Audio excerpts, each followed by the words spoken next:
राज्यातील अकृषी विद्यापीठे, शासन अनुदानित महाविद्यालय आणि उच्च व तंत्र शिक्षण विभागांतर्गत कार्यरत शिक्षकेतर कर्मचाऱ्यांच्या अनेक वर्षांपासून प्रलंबित असलेल्या अर्जित रजा रोखीकरणाच्या मागणीला अखेर न्याय मिळाला आहे. सुधारित 7व्या वेतन आयोगानुसार अर्जित रजेच्या रोखीकरणासाठी शासनाने अधिकृत शासन निर्णय जारी केला असून याचा लाभ राज्यातील हजारो शिक्षकेतर कर्मचाऱ्यांना होणार आहे. या निर्णयासाठी कोकण पदवीधर मतदारसंघाचे आमदार ॲडव्होकेट निरंजन डावखरे यांनी केलेल्या सातत्यपूर्ण पाठपुराव्याला यश आल्याचं मानलं जात आहे. या विषयावर नुकतीच उच्च व तंत्र शिक्षण मंत्री चंद्रकांत पाटील यांच्या अध्यक्षतेखाली मंत्रालयात बैठक झाली.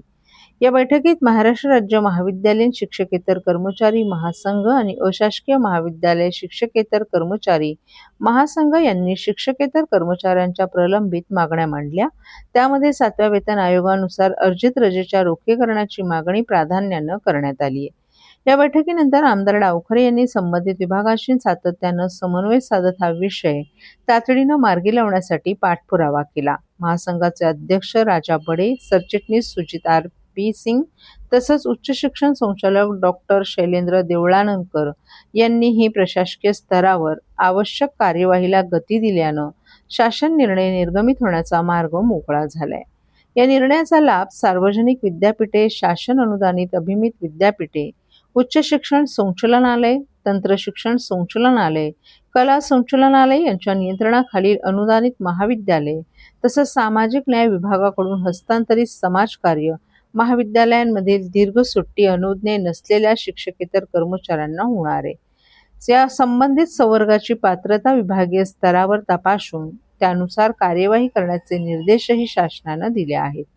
याबाबत प्रतिक्रिया देताना आमदार डॉक्टर निरंजन डावखरे यांनी शिक्षकेतर कर्मचारी हे उच्च शिक्षण व्यवस्थेचा कणा असून अनेक वर्षांपासून प्रलंबित असलेली ही न्याय मागणी पूर्ण झाल्याने हजारो कर्मचाऱ्यांना आर्थिक दिलासा मिळणार असल्याचं सांगितलं.